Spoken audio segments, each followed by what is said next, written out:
Bom dia, pessoal. Valeu, preparando mais um vídeo aí pra vocês. Onde eu vou estar passando aqui pra vocês esse material meu aqui, que fala a respeito do Espírito Santo. E eu vou estar elucidando alguns pontos com a gente aqui. E bora lá então, pessoal. O primeiro ponto que eu quero passar para vocês é sobre a maneira como o Espírito Santo era interpretado pelos pais da igreja no passado, na igreja primitiva. Esse aqui que você está vendo é um trecho de uma das obras literárias de um bispo chamado... como é que é o nome dele mesmo? Irineu. Olha lá, ele escreveu: Mateus também publicou um evangelho escrito entre os hebreus, em seu próprio dialeto, enquanto Pedro e Paulo estavam pregando em Roma e estabelecendo os alicerces da igreja. Esse outro aqui é de Eusébio. Então, Mateus escreveu os oráculos na língua hebraica e todos os interpretaram como eram capazes. Por que eu estou passando isso aqui para vocês? Porque uma das provas que refutam isso que eu vou dizer para vocês agora é a respeito do Evangelho de Mateus, que ele escreveu um outro evangelho, só que na linguagem hebraica, na linguagem do dialeto dos hebreus mesmo, o primeiro evangelho. Olha lá, Origênesis também, foi um bispo mártir da igreja. Ele citou um trecho dessa obra de Mateus. Ele escreveu assim: minha mãe, o Espírito Santo, agora mesmo me pegou por um dos meus cabelos e me carregou para o grande monte Tabor. Esse aqui é um trecho de quando Jesus é levado ao deserto. Os pais da igreja primitiva, os hebreus antigos, eles viam o Espírito Santo como a mãe dos espíritos. E eles enxergavam o Espírito Santo como a mãe, ou a contraparte feminina do pai. Aí eu vou estar dando continuidade aí. Conduzido para o deserto. Aí, eu vou estar lendo agora para vocês aqui, citando aqui alguns versos da Bíblia, das Escrituras, que também se encaixam com o que eu estou dizendo aqui. Provérbios capítulo 1, versículo 5 ao 9. O sábio ouvirá e crescerá em conhecimento, e o entendido adquirirá sábios conselhos para entender os provérbios e sua interpretação, as palavras dos sábios e suas proposições. O temor do Senhor é o princípio do conhecimento. Os loucos desprezam a sabedoria e a instrução. Agora olha esse trecho aqui, gente, muito importante. Filho meu, ouve a instrução de teu pai, Deus, aqui está falando de Deus, e não deixes o ensinamento de tua mãe, o Espírito Santo, porque serão como diadema gracioso em tua cabeça e colares ao teu pescoço. Isso aqui é uma alusão à recompensa no reino dos céus àqueles que guardarem a instrução de Deus e seguirem os ensinamentos do Espírito Santo. O verdadeiro sentido e a verdadeira tradução a respeito do Espírito Santo se perdeu com o tempo. Os hebraístas que interpretavam as Escrituras para os hebreus que vieram do cativeiro, que agora por conta da mescla com os povos estrangeiros falavam aramaico, e se aperfeiçoaram nessa língua. Desde o início já se entendia pelos hebreus que o Espírito Santo, a sabedoria, a verdade, o Espírito da consolação, o próprio nome, Ruach HaKodesh, é feminino, assim como todos que aqui citei. E se trata da contraparte feminina do pai, que não desejou ficar sozinho e decidiu interagir através do amor e emanou de si, dando origem ao Espírito Santo, a sabedoria, trazendo assim o Filho e toda a criação. Vemos então um reflexo dessa ação aqui embaixo, pois como é acima, é embaixo, pois somos uma sombra, um fractal, um eco do que ocorreu lá em cima, além do nosso tempo, no atemporal de Deus, pois a sabedoria saiu do Pai e Eva também saiu de Adão. Caim se levantou contra Abel e Satanás se levantou contra o Filho de Deus. O apóstolo Paulo disse que temos a mãe dos nossos espíritos comparada à cidade santa, a Jerusalém celestial. Provérbios 8:22 diz assim, gente, ó: o Senhor me possuiu no princípio de seus caminhos, desde então e antes de suas obras. Isso aqui é a sabedoria falando. Desde a eternidade eu fui ungida, desde o princípio, antes do começo da terra, quando ainda não havia abismos, fui gerada, quando ainda não havia fontes carregadas de águas, antes que os montes se houvessem assentado, antes dos outeiros eu fui gerada. Ainda ele não tinha feito a terra, e nem os campos, nem o princípio do pó do mundo, quando ele preparava os céus. Ali estava eu quando ele traçava o horizonte sobre a face do abismo, quando fixava ao mar o seu termo para que as águas não transpassassem o seu mando, quando compunha os fundamentos da terra. Então eu estava com ele e era seu arquiteto. Era cada dia suas delícias, alegrando-me perante ele todo o tempo, regozijando-me no seu mundo habitável e enchendo-me de prazer com os filhos dos homens. Então, pessoal,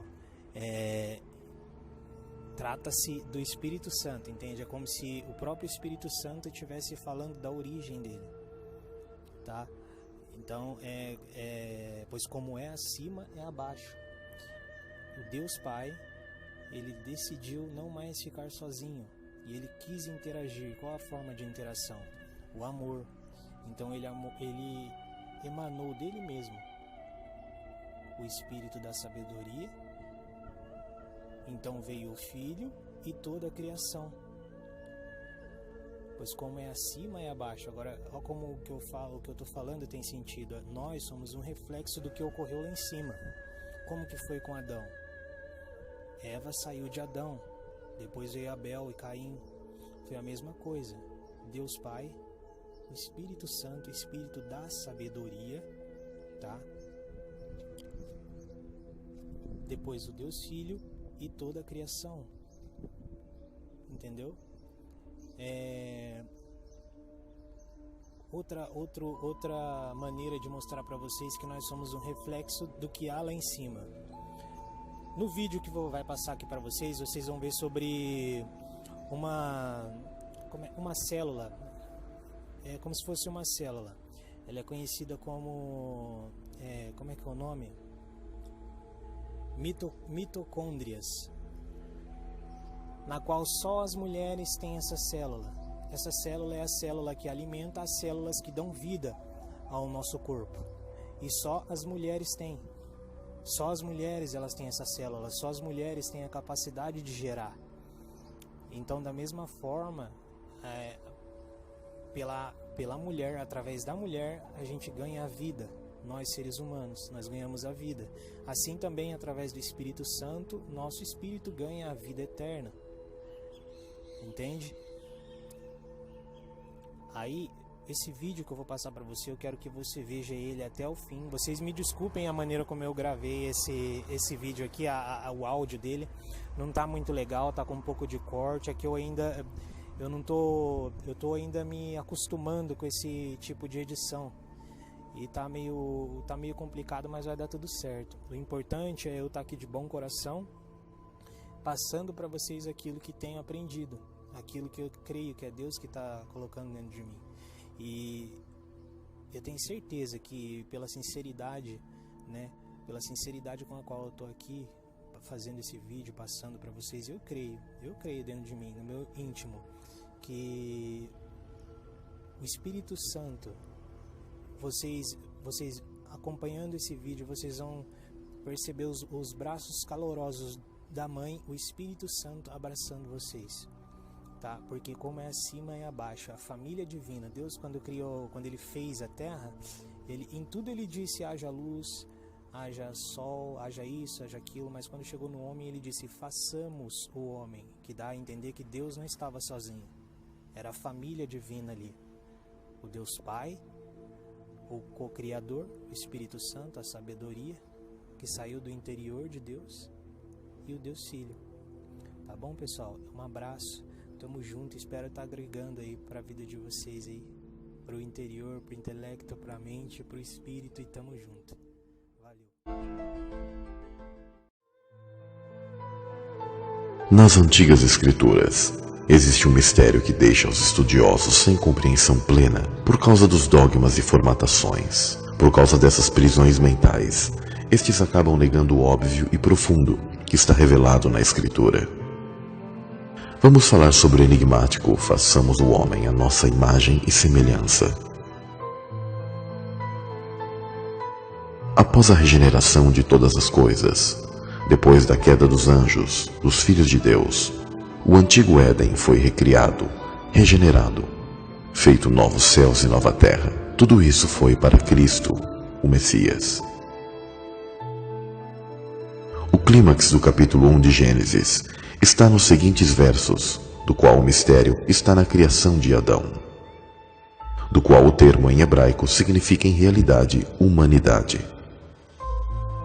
Deus disse: haja luz, mas especialmente na humanidade, Deus não disse haja homem, mas façamos o homem, a nossa imagem e semelhança.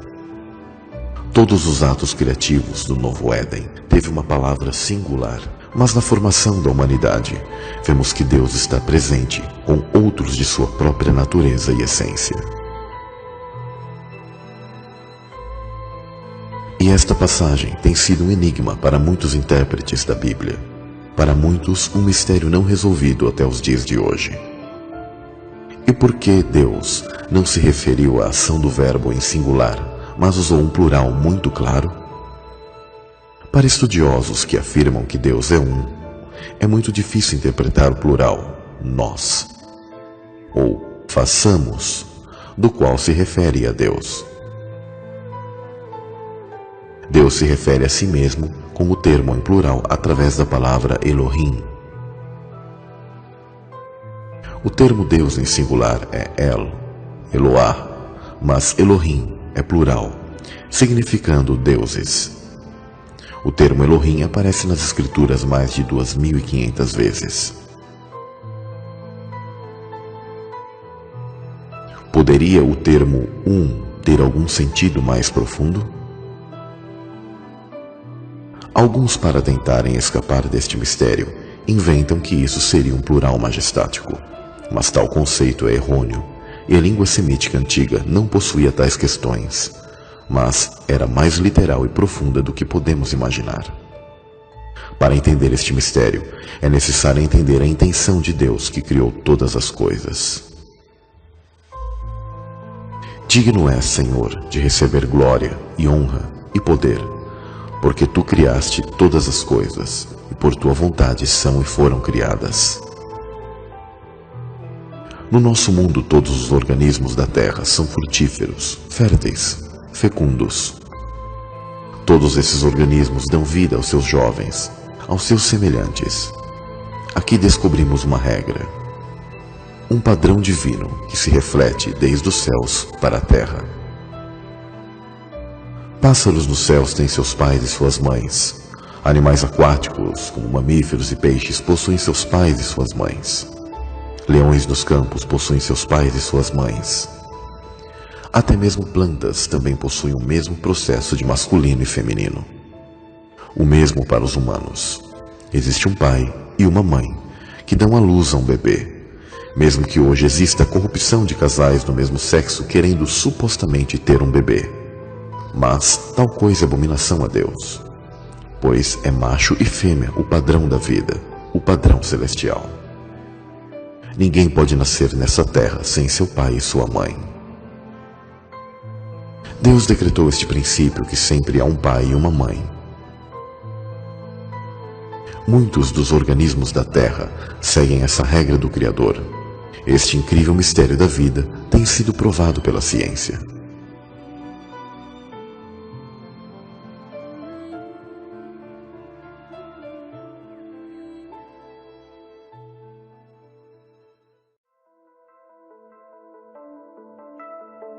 O esperma fertiliza o óvulo e forma um organismo através de seus dados genéticos.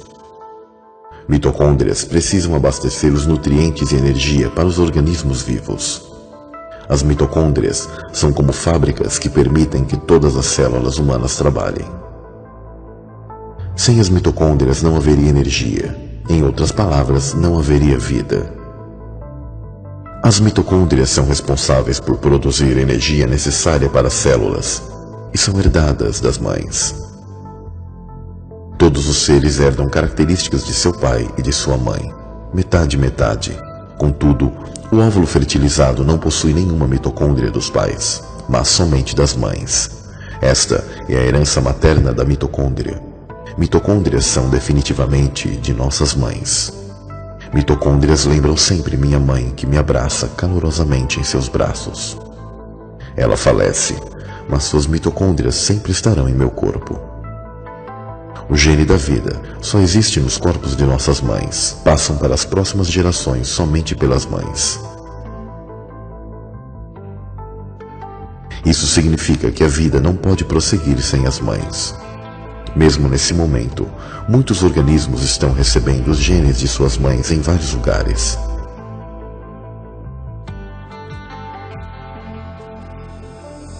Por que moscas vivem somente um dia? É porque elas recebem a vida de um dia de suas mães. E por que tartarugas vivem mais de 100 anos? Porque elas recebem 100 anos de suas mães. Árvores vivem muito e muitos anos, e nós recebemos a média de 70 a 80 anos que recebemos de nossas mães. Então, através de quem podemos receber vida eterna? Pelo Espírito. Novas vidas nascem de mães. Mães arriscam suas vidas pelos seus filhos. Esse padrão ocorre mesmo após a queda da criação nesta terra. Esta é a vontade de Deus, refletida em todas as coisas. Sendo este o princípio do mundo natural, qual é o princípio do mundo espiritual? Pois agora entendemos que em Gênesis 1:26, quando Deus se refere ao plural nós, ou seja, façamos, é a revelação da unidade, da família divina no reino dos céus. Não à toa, a palavra ruach é feminino no hebraico, assim como sabedoria, a enigmática sabedoria de Provérbios. Tal conhecimento se perdeu ao longo dos tempos, por uma cultura preconceituosa onde a presença real de gênero no reino dos céus foi escondida de nós. Mas não há nada em oculto que não venha a ser revelado. E nestes últimos tempos, Deus tem dado o conhecimento e a sabedoria aos seus filhos para que compreendam todas as mensagens de maneira plena nas Escrituras.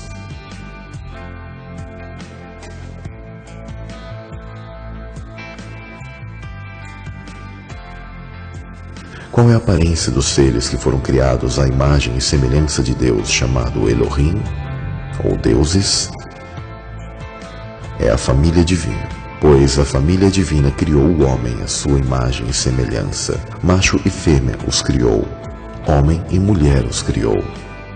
Então Deus criou a sua imagem, tanto masculina e de seu espírito, que reflete sua contraparte feminina, chamado nas escrituras antigas de sabedoria.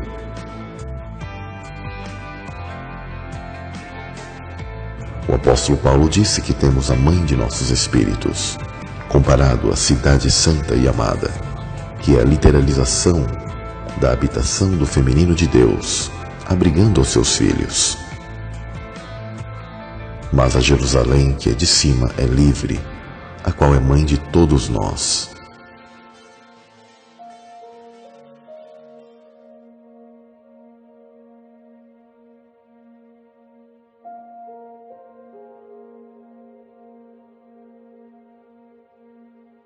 O porquê teólogos não sabem responder o uso plural na Escritura é porque negam o princípio feminino que acompanha a Deus, o Pai, nas Escrituras.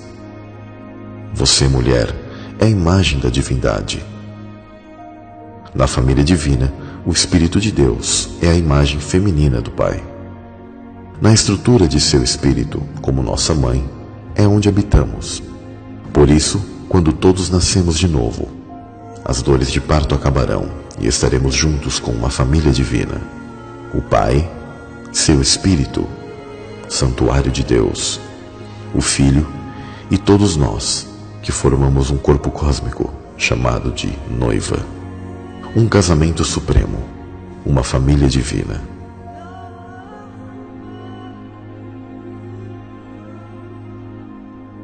Se você puder, faça essa oração comigo. Pai, sou peregrino nesta terra e não posso voltar ao ventre de minha mãe onde nasci da água, na bolsa de minha mãe, em meio ao líquido amniótico, do qual o batismo representa tal lindo e profundo momento. Mas necessito que teu Espírito, que está constantemente clamando por mim, que me gere e me faça nascer do teu Espírito, que eu herde a tua essência, pois hoje, como filho pródigo, não sou digno de ser chamado teu filho, mas que o Senhor me aceite e me receba e perdoe os meus pecados. Em nome de Jesus Cristo, teu Filho, Yeshua HaMashiach, eu te peço e te agradeço. Amém.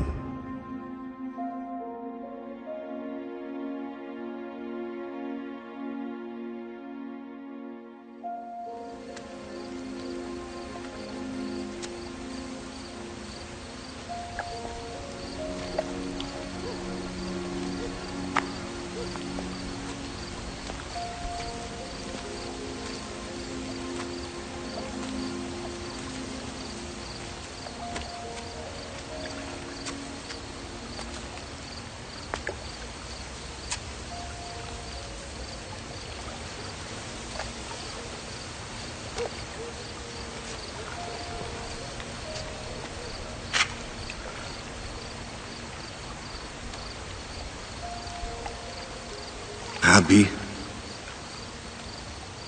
bem sabemos que és mestre vindo de Deus, porque ninguém pode fazer estes sinais que tu fazes se Deus não for com ele. Na verdade te digo que aquele que não nascer de novo não pode ver o reino de Deus. Como pode um homem nascer sendo velho? Pode, porventura, tornar a entrar no ventre de sua mãe e nascer?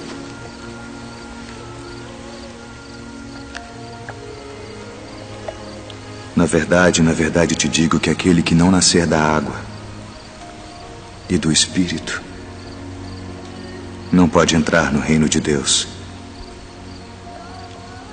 O que é nascido da carne é carne. E o que é nascido do Espírito é Espírito. Não te maravilhes de te ter dito: necessário vos é nascer de novo.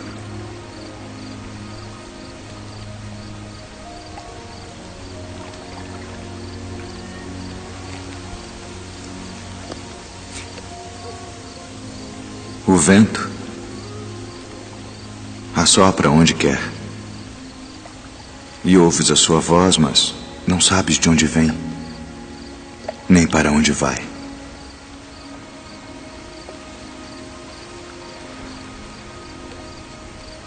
Assim é todo aquele que é nascido do Espírito. Como pode ser isso? Tu és mestre de Israel e não sabes isto. Na verdade te digo que nós dizemos o que sabemos e testificamos o que vimos, e não aceitais o nosso testemunho. Se vos falei de coisas terrestres, e não crestes, como crereis se vos falar das celestiais?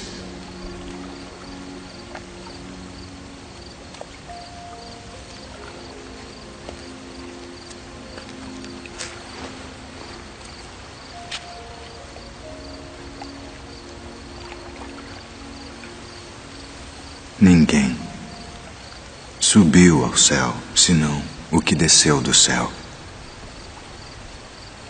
O Filho do Homem que está no céu. E como Moisés levantou a serpente no deserto, assim importa que o Filho do Homem seja levantado, para que todo aquele que nele crê não pereça, mas tenha a vida eterna.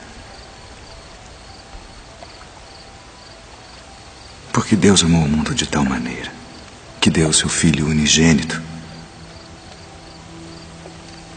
para que todo aquele que nele crê não pereça, mas tenha a vida eterna. Porque Deus enviou seu Filho ao mundo não para que condenasse o mundo, mas para que o mundo fosse salvo por ele. Quem crê nele não é condenado, mas quem não crê já está condenado, porquanto não crê no nome do unigênito Filho de Deus. E a condenação é esta: que a luz veio ao mundo e os homens amaram mais as trevas do que a luz, porque suas obras eram más. Porque todo aquele que faz o mal odeia a luz e não vem para a luz, para que suas obras não sejam reprovadas. Mas quem pratica a verdade vem para a luz, a fim de que as suas obras sejam manifestas, porque são feitas em Deus.